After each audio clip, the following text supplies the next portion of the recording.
And I will, thank you. And I will turn it over now to Ken Fanger.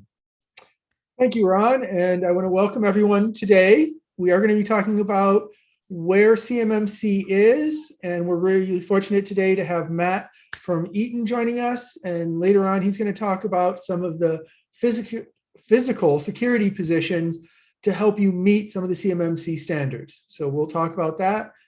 But let me start by giving you the most important thing that everybody's been asking me about. When are they going to start to impose CMMC? That is actually going to be May of 2023. DoD contracts are going to start coming out with a CMMC level requirement. You have to have that level to even bid on it. So if you're not there before then, you won't be able to bid on certain contracts. And by the end of 2028, all DoD contracts will require a CMMC level. So that's right around the corner, everybody. We need to take it serious. We need to start acting now, because if you wait till you get a proposal to try and get your CMMC certification, you probably won't make it. So, whoops. We're going to talk today about what CMMC is and how do you get ready for it. As a small to mid-sized manufacturer, a lot of you are kind of in that what do I do now type of stage. You don't understand what has to be done. You may be kind of concerned about it. You don't know what steps you have to go through. Now, we're very fortunate. We're actually working with SBDCs and PTAC. We have a program that I'll talk about in a little bit that gives you 15 hours. And then we can work with several of the other organizations and nonprofits in the state to get extra grant money to help you move towards getting your CMMC compliance. So we can help you 15 hours, no restrictions on it. As far as you use 15 hours and you're done, or we can help you further to help you get that started position. And then we can also help find grant funding to move you further. Kind of the vision that we have with Manufacturing Works and PTAC and SBDC is we want to make Ohio the #1 place for Department of Defense contractors. So if you're thinking about it, let's get to it as soon as possible. So I want to start kind of who the heck am I? Why am I talking to you? So I have been doing technology for over 30 years. I started at BP when BP was still in Cleveland, so I outlasted BP. I have been on Technology Partners for 28 years. I have done things from securing the power grid to the water systems, to Cleveland City Council, to a lot of different small and mid-sized businesses, which is where my heart lies. I love working with small and mid-sized companies. They tend to get forgotten in a lot of the journeys because they're not as big as like an Eaton, but there's a lot of opportunity there, and there's a lot of good work that needs to be done. I do have my CMMC registered practitioner, and I'm going to be releasing my latest book, which is Relax, A Guide to True Cybersecurity, where I kind of talk about how small business can better implement cybersecurity, better implement the processes, and understand how to deal it when you do get attacked, when there is something that happens. So you can look forward to that. That should be coming out on the 14th of July on Amazon and other booksellers. So I'd be excited for you to find more about that. Now I'm going to pass it over to Matt and have him talk about his experience at Eaton and what he does. Thanks, Ken. I appreciate it. As Ken stated, my name is Matt Cloutier. I'm actually based out of Detroit, Michigan, but I cover folks like Ken in the Ohio and Michigan area. 25 years of experience, so I'm the young pup compared to Ken here, but I think between the two of us, a lot of experience in the IT space, both in data center and with resellers. I'm kind of a channel ISP, MSP expert. I've covered those folks most of my career. More recently with Eaton, I'm on the cybersecurity team to make sure our folks in the field understand what we're doing to bolster the cybersecurity safety. And lastly, I'm an alumni and a big fan of Michigan State, so go green. Which is ironic because I'm also an alumni of Michigan State. That's where I got my MBA. Okay. So let me start here. 15 hours of cybersecurity consulting. If you're interested, you can reach out to Ann or Ron, or you can send an email to info@ontechpartners.com. But this is available until September. or the money runs out, we still have about $50,000 available. So we want to use this money, and it's 15 hours free to you. The CARES Act pays for it. So don't worry, I won't starve because I'm giving away everything free. I'm actually getting paid for the work we're doing for you guys. And my team is ready to help you get ready. They'll take you through doing your SPARs, which we'll talk about, making your plan of action milestones, and then helping you to start to implement. So it's a great program. We would love to have you join it, and we'd love to have you use and take advantage of this money while it's available. So as Ron said in the beginning, I prefer to have questions as we go along. This is supposed to be interactive. I used to love being able to do in person because I could see if you guys were kind of falling asleep or really excited or engaged with the conversations. The more you engage, the more this will be about the topics you're interested in. So I'm going to cover stuff like what is CMMC, what is CMMC 2.0, all of those types of questions. But if you have specific questions, never hesitate to reach out and ask, because the more you engage, the more you'll get out of this presentation. So let's start out with what is CMMC 2.0. So there was a CMMC, Cyber Maturity Model Certification 1.0 that was out, and the Department of Defense said they were going to do it. It had 5 levels. I could never get anybody to tell me what level 2 actually was for. It was very confusing, and it scared a lot of manufacturers. And every single level required a third-party audit. It was kind of a disaster. People were afraid of it. They didn't know how to implement it. So the Department of Defense went back and said, okay, this isn't working. We got to pause everything. Let's make it 2.0. So instead of having 5 levels, they made it 3 levels. Level 1 is for most small businesses. Level 2 are for people that carry what's called CUI, controlled unclassified information.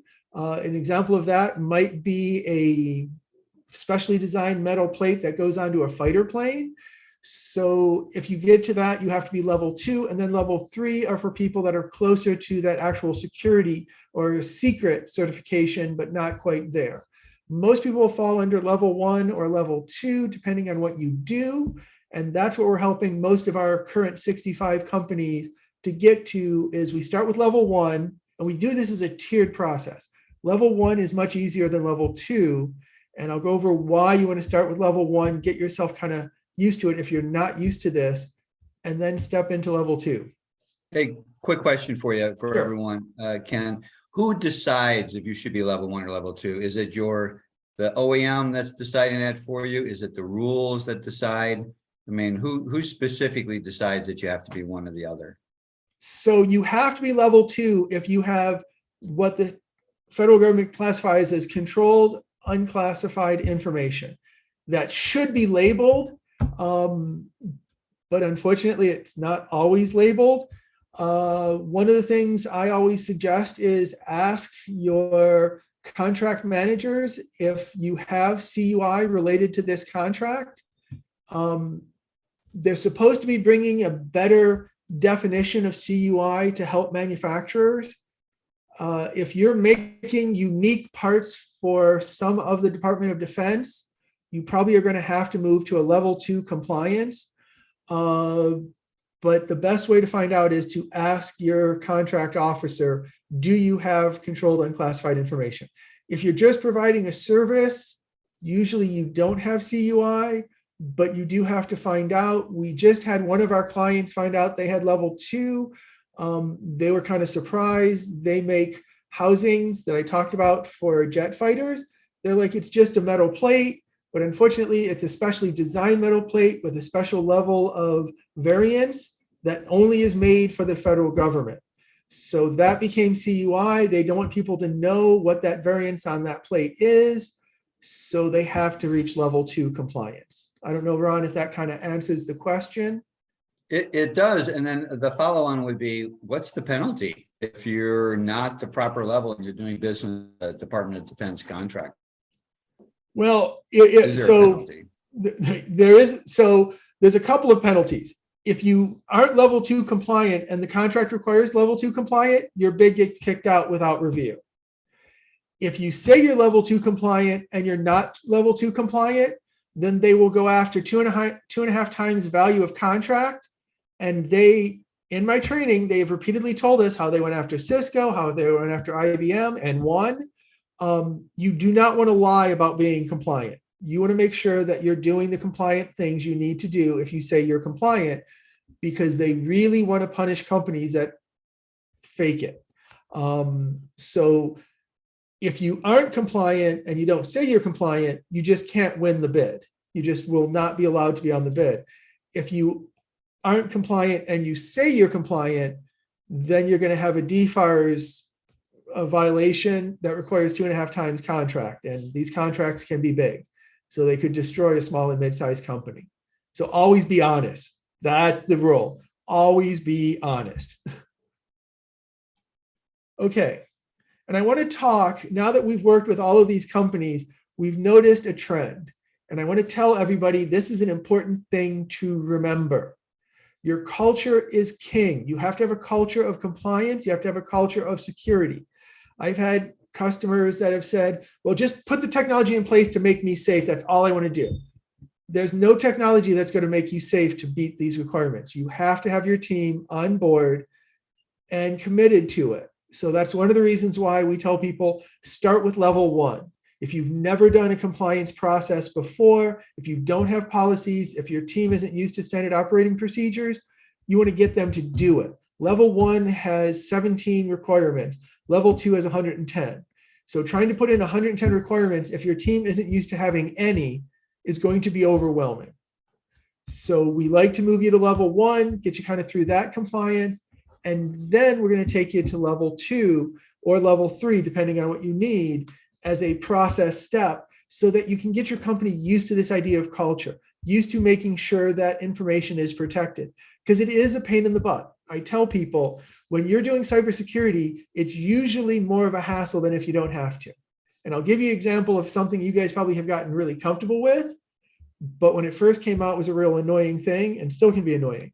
If you ever go and log into your bank, you have multi-factor authentication, you got to go find your phone. How many times have you logged in and you're like, oh crap, my phone's downstairs, I got to go get it. We now do that, but that's a culture change. You don't think about it anymore, but you did have to think about it in the beginning. Your team is going to be resistant to the changes. They're not going to like that they're going to have to log in with 2-factor authentication. They're not going to like that they have to update their computers. They're not going to like some of the pieces parts, but once they get used to it, they'll be fine with it. That's what we're finding with the companies we're working with.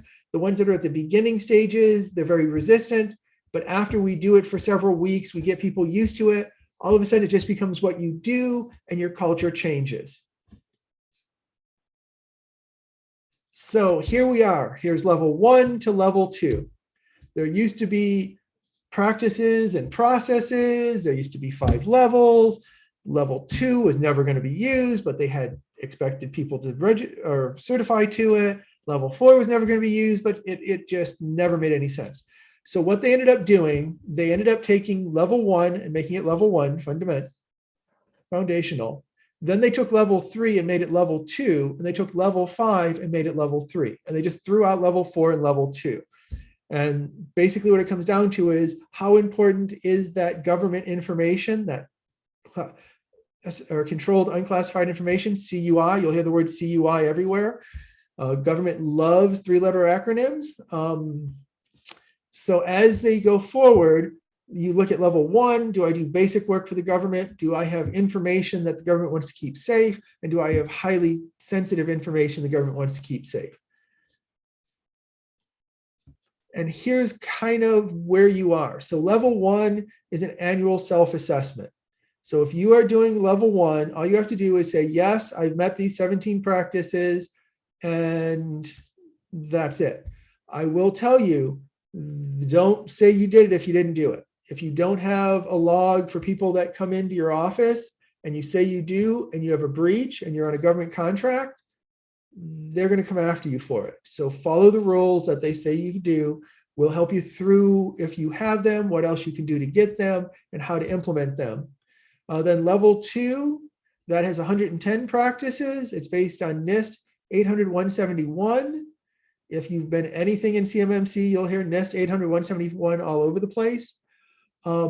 That actually require a third-party auditing company to come out and confirm that you met the requirements. You have to do it once every 3 years. But again, the danger here is, let's say you go, and I know people that have done this, they went and got the certification, passed the test, and then probably didn't actually follow it afterwards. The government's going to be looking for that, especially looking for that you went, you got certified, but then you stopped doing what you should be doing. They're going to be very aggressive in punishing that in the beginning of this process to make sure they have examples to show the world that you have to comply. And then of course, level 3 has 110 plus. That's based off of 800-172, which is very close to 800-171, but have some more restrictive steps in the process. That's actually going to be managed by a direct government paid employee that will come out and evaluate if you meet the requirements. Again, once every 3 years. And if you stop doing something halfway through and you get a breach, the government's going to come after you. So don't do that. If you commit to this, commit to it fully, make sure it fits in. And let me take a moment here. I know the government doesn't like me to say this, but the truth is you really need to evaluate if you can justify spending the money to get the government work. I had one partner or one of our clients, they made about $20,000 a year in government work. By the time you figured it out, it wasn't enough money for them to keep that work. So I don't want anybody to give up doing government contracts, but you do have to think financially. If you need to be level 2, that compliance process is going to be fairly expensive. You're going to have to pay for an audit.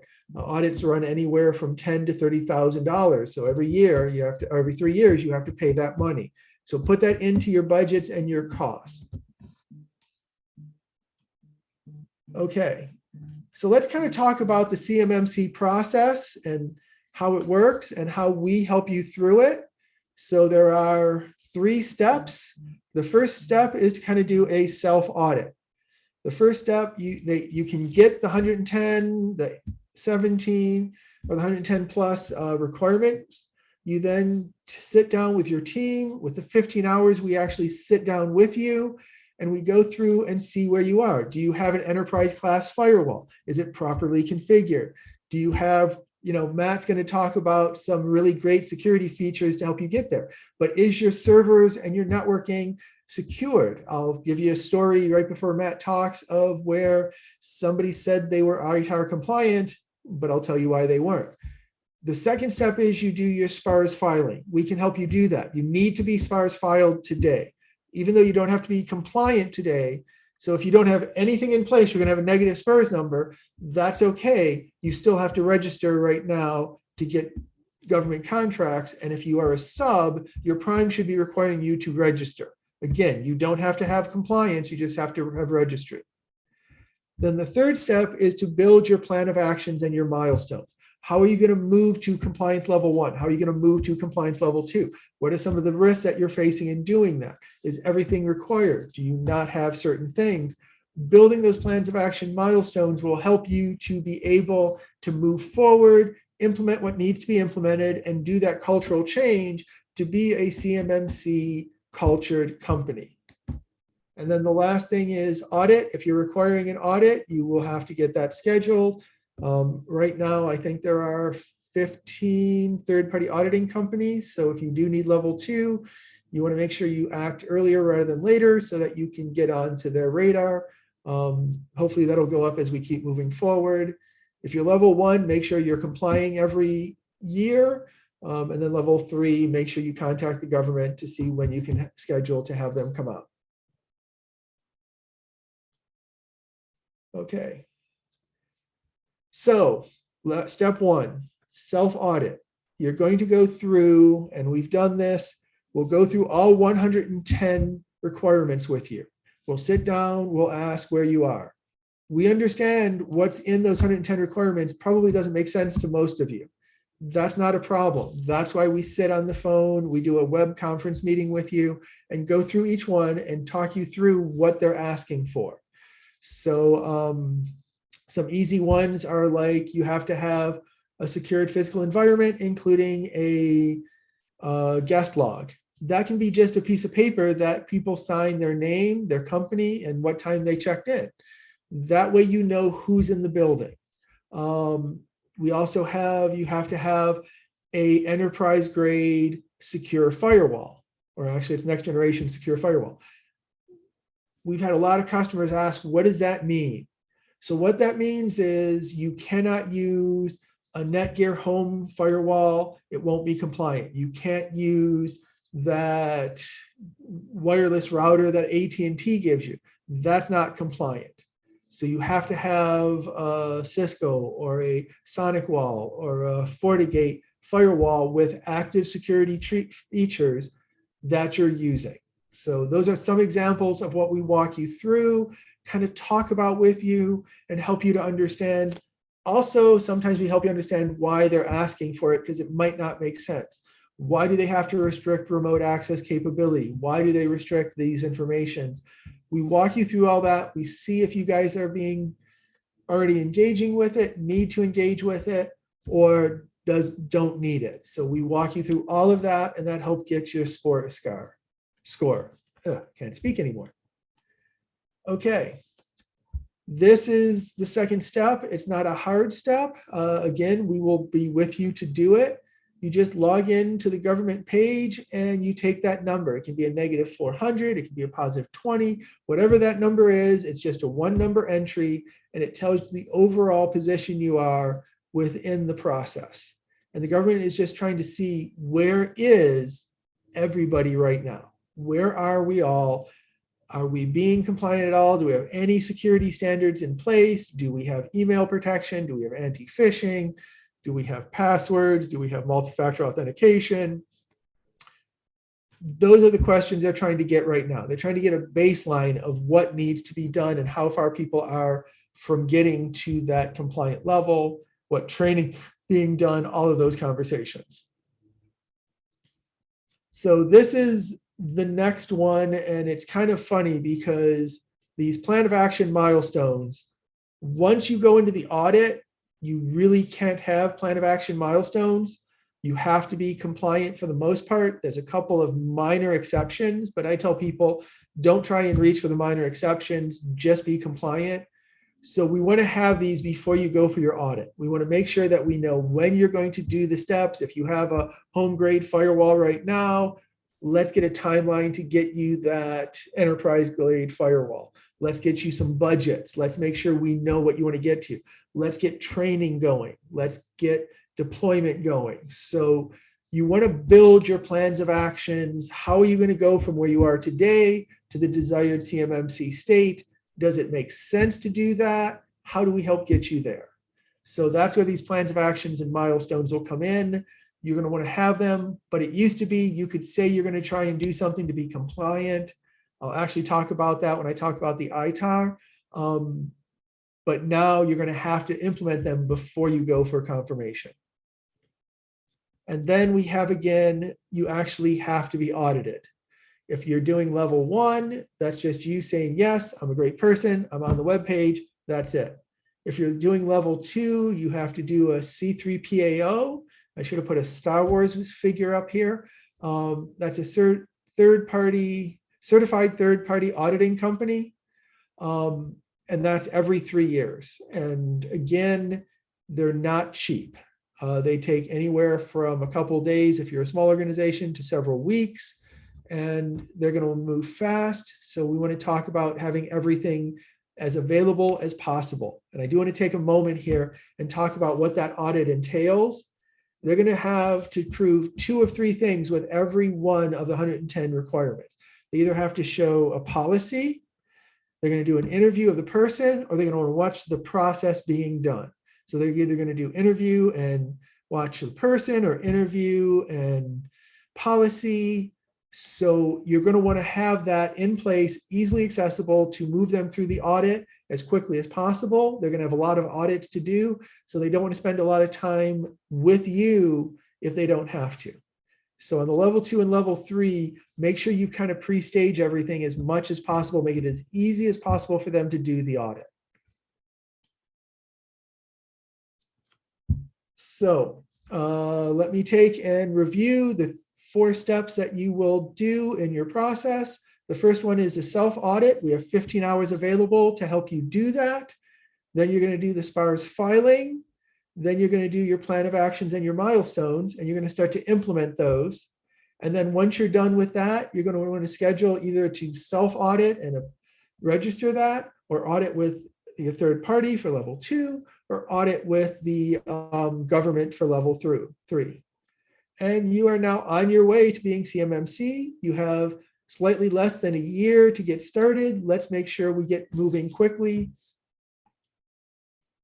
So now I want to take a minute and talk about one part of CMMC, which is physical security. I told you I was kind of teasing you with a story. So here's the story. I had a New Jersey manufacturer that we're working with, and they were saying they were ITAR compliant. I walked into their office, I said hi to their secretary, and then I noticed behind their secretary's desk was their plant server. In ITAR, it says all servers with information must be secured in a locked room with controlled access. Obviously, this was not in a locked room. It was out underneath the secretary's desk, and there was no controlled access. This is where, when I say plan of action milestones, they had a plan of action to eventually put it into a server room, but business started to pick up, things started to happen. They never got back to it. Since they got their certification, they didn't worry about it. They're like, okay, we're done. We don't have, they didn't actively say we aren't going to go back and do it. They just never made it a priority. The nice thing is, and this is where Matt and Eaton come in, and with their new acquisition, you can talk about this as well if you'd like, of Triplite, they have a wide range of secured racks, secured equipment, and UPSs that can help make sure that you're resilient and compliant in this process. Matt, if you want to kind of take over here, I will kind of quiet myself and let you explain what a TAN lock is and everything else. Sounds great. Thanks, Ken. Again, if you're not familiar with Eaton, just quick high level, we're a $21 billion worldwide corporation. We cover multiple industries, automotive, airplane, you name it. But what we're going to talk about today and what my division supports is power management and everything that's underneath that umbrella. Our US headquarters is right there in your all's backyard in Beechwood. I'm sure you've seen our big shiny glass building. And maybe when I'm there next time, we can work on a tour. But anyway, what we're going to talk about today, as Ken alluded to, we did buy a company called Triplite about a year ago. They're based out of Chicago. They kind of broadened our portfolio of PDUs, that's power distribution units, UPSs, as well as some connectivity offerings. And so together with what Eaton already had in that arena, we also partnered with this company called TANlock. And when Ken talks about how do you got to make sure you're keeping your infrastructure secure and only folks that are authorized to gain access to it, this is our solution. So next chart, please. So basically, if you've got a data center rack, whether it's in a server room, a network closet, or under a secretary's workspace, with all the compliance regulations these days, you want to make sure it's secure. And so the olden days of literally just having a handle, or a lot of folks just had a physical key, it really doesn't cut it anymore. And so again, Eaton and Triplite have partnered with TANlock to give you a full suite of locking options for your data center lock. And so it starts with a pin pad, and that's just a basic. You can set a 6 to 8 digit pin. I would argue that's better than a key lock, but not much better, because I've often seen where someone would write the pin number on a sticky note and put it on the side of the server or the rack. So it's, it's not doing a whole lot of good, or they never change the pin, right? And it should be changed just like your own passwords every so often. So then stepping up from there, we offer an RFID card, which is obviously much more secure. You can do an RFID combined with a PIN, so you're adding a second layer of compliance there. QR code is very popular. People like to do that with their cell phones. You can just snap it and you can change that code on a regular basis to make sure you're staying secure. We've got a hand vein scan that gets pretty high tech. Not a whole lot of folks use that, but that is out there. as well as a touchpad and the fingerprint pad. So all of these are all interlockable with the little handle there on the left. They're all interchangeable. You would choose the one that fits your environment the best. They're all monitored by a third-party software. We sell that software, or there's other companies that you could use software with this. And basically the biggest thing for you all is it allows tracking of who is in and out of those racks and at what time and what day and how often. And it keeps a running log of that you can then report up to those folks that need to see it. Next one, please. So what does TLStorm offer you from cybersecurity? I mean, obviously the physical security with the lock, as you can see, but beyond that, we call it the 3A. So you have to authenticate. And so the authentication is whether it's the PIN pad, the RFID, the thumbprint, et cetera. You can offer two-factor authentication, which is Ken had stated is another layer of security at this point. You also get, as the owner of that technology, you authorize who can come into the rack at what time and how often, and you can set all level of authorizations. It's pretty much endless. And then, as I mentioned, it provides an audit trail. So at the end of a week or a month, you can pull a report or pull an Excel sheet that says, okay, here's everyone that entered that rack, who was their name, when did they enter it, when did they close it, and you can keep that trail running on a yearly basis for compliance and audit. These are all the standards, including the ones we're talking about today with Ken, but it's PCI DSS, HIPAA for healthcare, SOX for accounting, and ITIL. Every new standard that comes out, we add the updates to our list of compliance options here. Okay, so this is something, it is storm season here in the Midwest, and I don't know if you all are familiar with a TLStorm. So a thing to think about with cybersecurity and cyber criminals is they're always going to look for the least path of resistance, right? So historically, when you think of a Cisco for networking or an IBM HP server, I mean, you know, those are probably going to be the place that they look to first because you think that's where all the data is. But in reality is wherever there's a network port, a network access, those cyber criminals can gain access to your data, right? So what's one of those ways is through the uninterruptible power supply, UPS, which is what Eaton and other manufacturers sell. So TLStorm is a basically a phenomenon where there's three critical vulnerabilities that allow attackers to remotely take over devices without any other user interaction or signs of attack. So Ken, if you want to go to the next one real quick. So there you see kind of the three different areas. And so basically what has happened, and this is real world, another manufacturer who sells UPSs found that there were some cyber criminals that were gaining access through their UPS, which then would get them into the network and into the servers and the databases, right? Which is bad news. So they have frantically been working to up their firmware and cybersecurity compliance to combat that. And it's something that is going to be more widely known as we move forward, especially this year. Armis is another company that did a study on this. You can visit their website and you can see kind of how they're helping to offset that. But where I want you to know, next chart, please, Ken, is that Eaton has already put in place all the security measures to combat that. So for one, these are our network cards. This is the network M2, that's that larger card there in the middle. These cards go into our UPS units.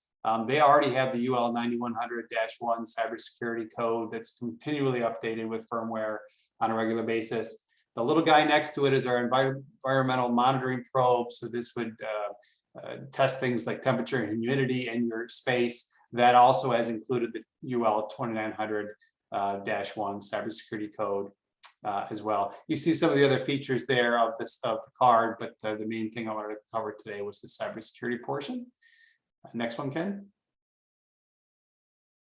And so what does that network M2 card, or what does the hardware portion from Eaton provide you? A is encryption, obviously, right? So basically, at this point, we're saying like a TLStorm event would not be possible with our M2 code because of the cybersecurity encryption that we have.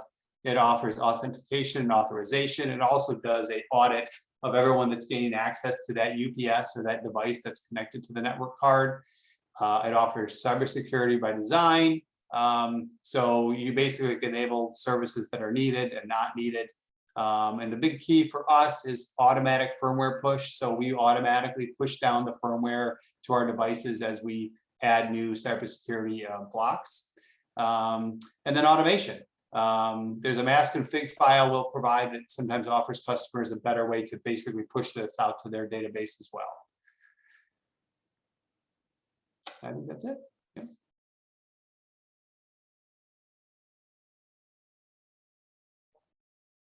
Oh, you're on mute, Ken. I guess nobody heard a single thing I just said, so we'll try it again. Matt, again, thank you for this. And it's important to remember that when you're looking at networking, things like network attached UPS is part of that network world. And when you're looking at compliance, CMMC, HIPAA, PCI, all things attached to the network have to be considered. So it's great to see Eaton taking that leading role, because if every device has a UPS on it and every UPS has a network connection and somebody can hack into one of them, that opens the door for them to do bad things. One, they can start shutting down equipment without you wanting it shut down. Two, they can use it as a jumping point. I'm going to tell you about a nonprofit that we had. We did have security set up, but they were using a third-party time server. A Chinese hacker had gotten in between that third-party time server and had gotten in and turned in a file share on their server that was sharing out to the world. We were able to find it quickly, shut it down, but that's how creative they are. So if you have network devices, if you have UPSs, it's great to have that management and everything else, but at the same time, you want to have that level of security that Matt was talking about. You need to keep it safe. And you can't just trust. And unfortunately, manufacturing, we have a lot of industrial Internet of Things items like the UPS, smart UPSs. You've got to manage all of that and figure out how you keep that safe so they don't use it to shut down your network, steal your information, or cause damage. We do have a Survey Monkey here. I think they put the wrong link in, so it does say Middlefield, but that's okay. You can still go out there. I don't know how to, I'm trying to look how to get to my chat, but we'll figure it out. But this is the link to it. If anybody would like to take the survey, that would be great. And I'll send the link after at the end. And now for the most important thing, winning money. So we have $100 Amazon gift card, thanks to Eaton.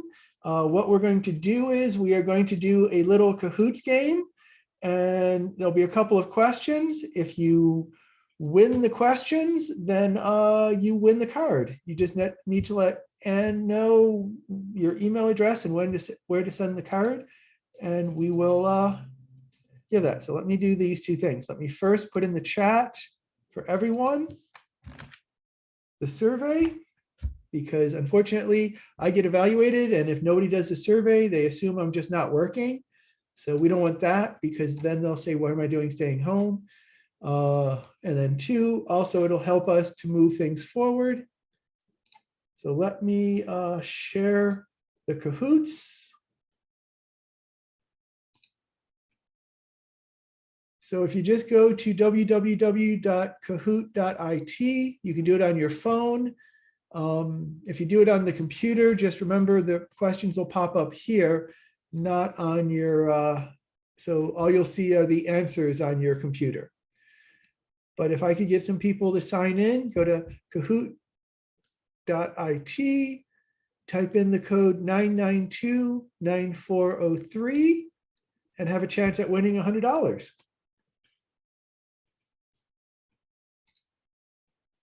Whoops, I didn't need to do that.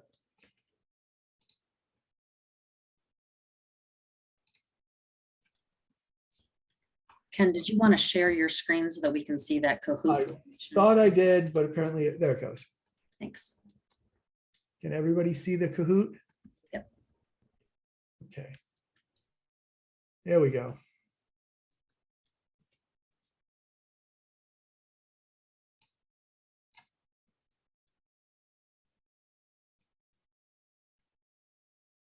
Dan, if you want to sign in if you can, that would be great, and we'll get started. You can walk away with $100.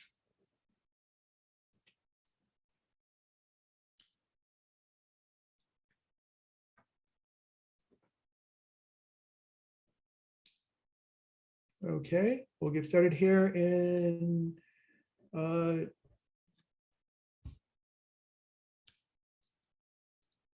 guess I'll count to 10 and then we'll get started. 1, 2, 3, 4, 5, 6, 7, 8, 9, 10. Okay. Here's our CMMC quiz. First question. Are y'all excited? Nope. You need CMMC if you want to work with the Department of Defense contracts, you like running into brick walls, you have nothing better to do on a Wednesday, you never need to be CMMC compliant. Okay. I think whoever said you never need to be CMMC compliant, that probably sounds like me. No, the answer was if you want to work with Department of Defense contracts. Okay, Dan is winning. Good job, Dan. Next question.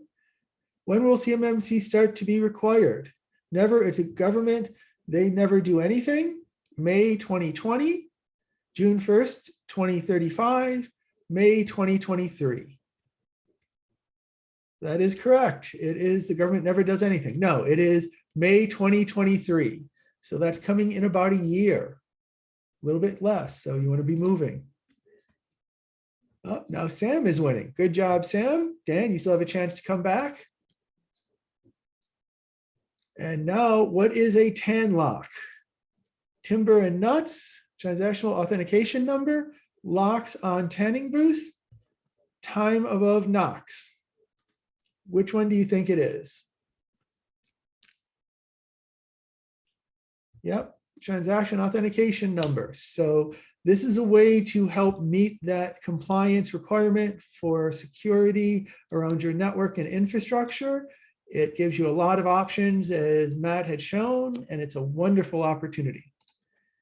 Okay, Sam is on fire. Robert is leading us. Next question. Last one. Would you like help with CMMC compliance? Yes, no, not sure. Any answer is correct, so that's a win-win either way. Okay, well, we'll definitely want to make sure that you reach out to Ron or us, and we can get you help. We can get you with Matt for products from the Eaton world, and great. So let's see who won. Third place was Sam. Second place was Dan. And first place is Robert. So if we can get Robert's information over to Matt, we will get that $100 gift card out. Okay. Well, very good. Thank you so much, Ken and Matt, for your time and for the information. Obviously, I love the format so that people know that you know, there's a progression, steps. There's an easy way. Start with the easy thing. Get registered for very, very good information. So thank you for that. Yeah. We will be recording it, and so you can go back and review this when you have more time. And with that, I go ahead and conclude today's session. And thank you all for the participants also. And we will get the winning person's information over to Matt. Perfect. Okay, good. Good. Again, if somebody wants that 15 hours, you can reach out Ron or Ann or reach out to myself, and they'll get you over to us so that we can get this, because it ends in September. We don't want to lose it. Yeah, yeah. Please take advantage of this. There's no catch to it. It's just the 15 good hours of information sharing specific to your organization. So reach out, and we'd love to help you out with that. Thanks for bringing that up, Ken. Yep. Okay. We can stop recording, and we're good.